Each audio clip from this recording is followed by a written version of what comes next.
Halo, balik lagi sama aku Maria Graciela Simamora. Di sini aku bakal melakukan food review terhadap makanan dan minuman yang pastinya sering kita jumpai dengan uji hedonik. Kita tahu bahwa lidah sebagai indera pengecap dapat mendeteksi 5 rasa, yaitu manis, asin, pahit, asam, dan umami. Uji hedonik sendiri merupakan sebuah pengujian dalam analisa sensori organoleptik yang digunakan untuk mengetahui besarnya perbedaan kualitas di antara beberapa produk sejenis dengan memberikan penilaian atau skor terhadap sifat tertentu dari suatu produk untuk mengetahui tingkat kesukaan dari produk tersebut. Tingkat kesukaan ini disebut skala hedonik. Tingkat kesukaan yang kita gunakan di sini adalah 1-7, mulai dari sangat suka hingga tidak suka. Langsung aja kita mulai proses pengujiannya.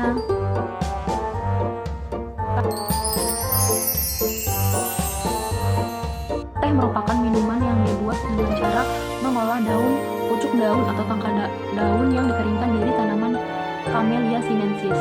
Pembuatan teh ini mengalami proses oksidasi enzimatis sehingga membuat senyawa katekin pada teh dikatalisa oleh enzim polyphenol oksidase yang menghasilkan bea-flavin dan bea-rubikin.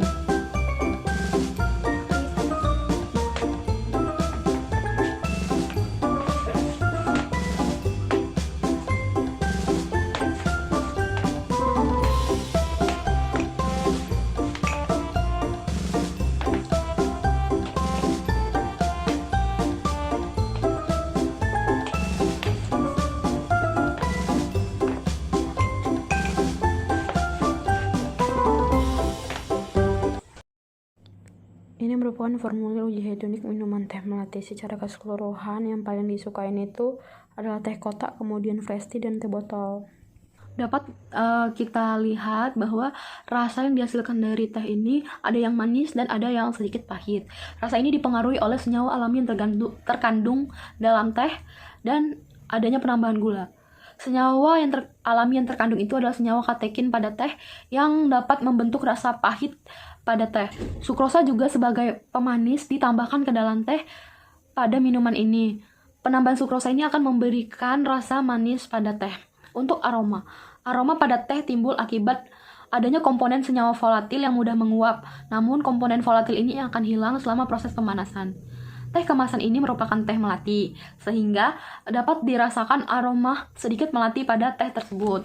Kemudian kita bisa melihat warna yang dihasilkan dari teh ini berbeda-beda. Ada yang coklat, ada yang coklat sangat pekat. Tingkat kepekatan ini terlihat tidak sama. Hal ini karena adanya proses fermentasi dan teknik pengolahan pada teh yang beragam. Semakin minim proses fermentasi, maka semakin terang pula warna teh yang dihasilkan. Dan semakin lama proses pengolahan daun teh, maka akan menghasilkan warna dari teh yang semakin gelap. Untuk tekstur teh, itu memiliki kekentalan yang baik seperti teh pada umumnya. Tidak terlalu cair dan tidak terlalu kental. Teh yang tidak terlalu cair itu disebabkan karena adanya penambahan sukrosa sebagai pemanis pada teh. Viskositas akan semakin meningkat dengan semakin tingginya kandungan sukrosa yang ditambahkan pada suatu produk.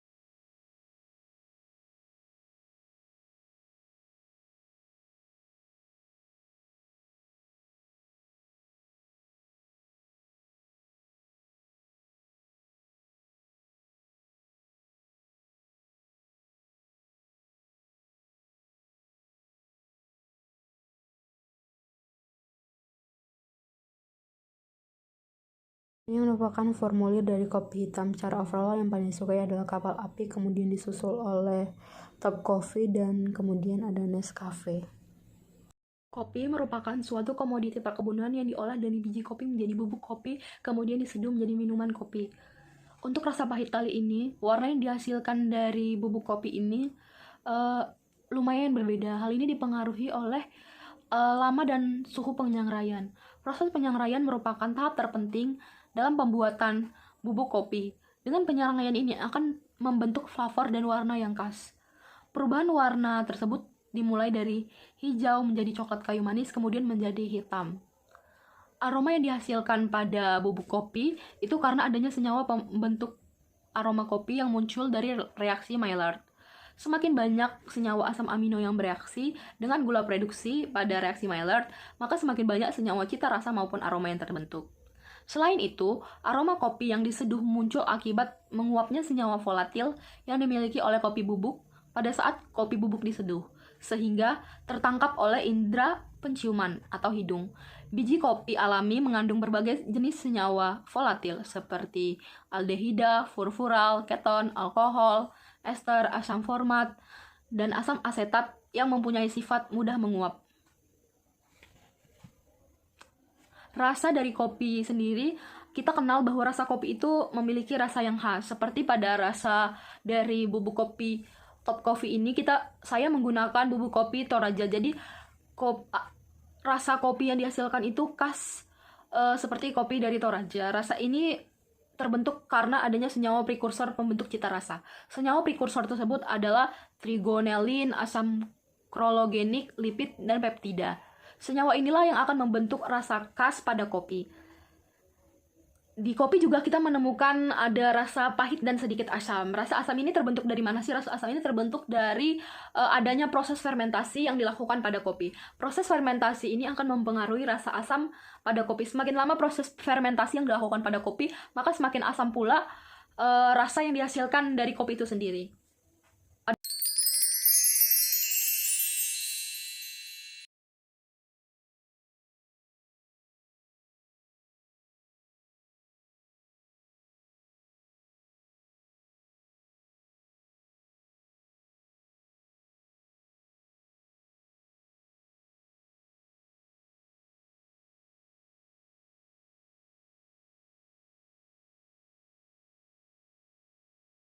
Ini merupakan formulir pada snack. Secara overall yang paling disuka itu ada Citatolite, Japota, dan Taro. Rasa umami yang dinilai dari produk snack ciki-cikian ada Citatolite, Taro, dan Japota. Varian yang kita gunakan kali ini adalah varian rumput laut. Rasa umami merupakan rasa dasar yang biasa disebut rasa gurih. Rasa umami ini terbentuk karena adanya sumber monosodium glutamat atau MSG dan ribonukleotida seperti garam 5-inosine monofosfat atau IMP dan 5-guanin monofosfat atau GMP. Dari ketiga snack ini, didapatkan bahwa tekstur pada taro sedikit lebih keras dibandingkan dengan Japota dan Citatolite. Hal ini dikarenakan taro adalah produk yang digoreng dan mengalami proses pengeringan bertahap, sehingga didapatkan taro yang lebih keras.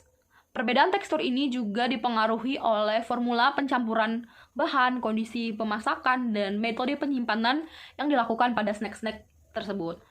Warna yang dihasilkan juga hampir sama, putih kekuningan dengan tambahan bubuk rumput laut. Rasa yang dihasilkan di ketiga snack ini memiliki rasa yang gurih akibat penambahan garam, penambahan bubuk seaweed, dan juga bahan penggurih lainnya.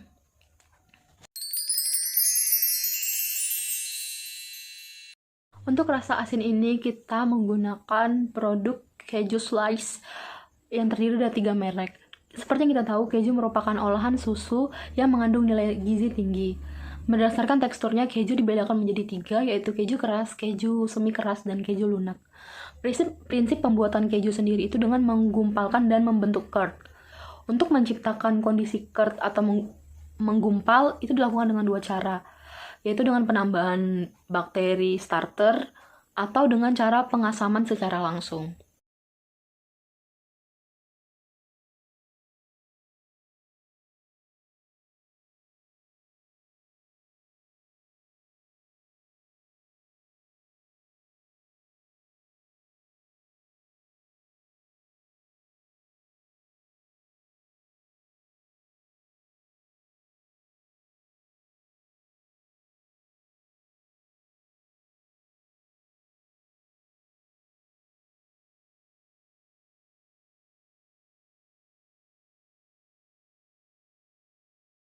Ini merupakan formulir pada keju slice. Secara overall, yang paling disuka adalah keju jenis mac, kemudian disusul oleh Kraft dan Pro Cheese. Untuk pengujian rasa asin dari produk keju itu menghasilkan warna yang tidak terlalu signifikan. Perubahan warna ini disebabkan karena adanya kandungan lemak pada susu. Perbedaan kandungan lemak ini akan mempengaruhi intensitas cahaya warna dari si keju. Kemudian perbedaan warna tersebut karena kan dalam pembuatan keju menggunakan susu. Umumnya keju yang menggunakan susu sapi itu memiliki warna yang putih kekuningan karena susu sapi itu mengandung beta karoten sebagai pewarna alami pada keju. Beta karoten ini bisa kita lihat pada komposisi pembuatan keju. Di dalam komposisi tersebut terdapat pewarna yaitu karoten. Kemudian untuk aroma pada keju ini, di aroma ini terdapat aroma susu, itu karena adanya penambahan starter atau bakteri asam laktat yang digunakan. Bakteri ini akan memecah laktosa menjadi asam laktat. Terdapat juga perbedaan jumlah bakteri. Semakin banyak bakteri asam laktat yang digunakan, maka semakin banyak asam laktat yang dihasilkan, sehingga akan mempengaruhi aroma dari keju itu sendiri. Kemudian ada rasa. Rasa yang dihasilkan pada keju itu asin dan sedikit gurih. Rasa asin itu terbentuk karena adanya penambahan garam. Fungsi garam di sini adalah membuat rasa dari keju itu gurih dan asin. Selain itu, garam itu membuat keju menjadi semakin awet dan mengurangi kadar air pada keju, sehingga akan mempengaruhi tekstur dari keju itu sendiri. Kemudian ada tekstur. Kita lihat di sini bahwa keju memiliki tekstur yang beragam. Ada tekstur yang lunak atau mudah patah, dan ada yang keras dan tidak mudah patah. Tekstur lunak ini terjadi karena adanya perbedaan ukuran globula lemak pada susu. Globula kecil akan memudahkan pendistribusian ke misel kasein, sehingga misel kasein terbuka dan tekstur menjadi lunak. Perbedaan tekstur ini juga disebabkan karena protein dapat mengabsorpsi air. Semakin tinggi protein, maka semakin padat tekstur dari keju karena air yang terabsorpsi semakin banyak.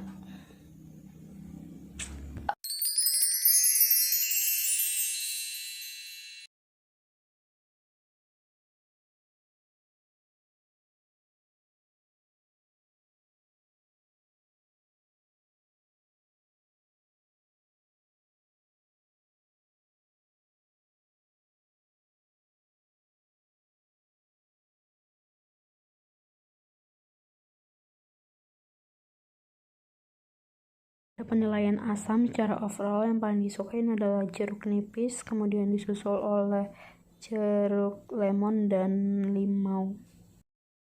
Untuk rasa asam dari ketiga produk ini, yaitu jeruk nipis, jeruk lemon, dan jeruk limau ini, didapatkan bahwa warna dan tekstur dari produk asam ini tidaklah jauh berbeda.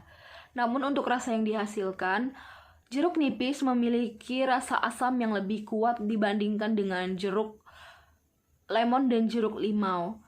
Hal ini dikarenakan di dalam jeruk nipis memiliki kandungan asam sitrat yang lebih tinggi, yaitu 7% dibandingkan dengan jeruk lemon dan jeruk limau.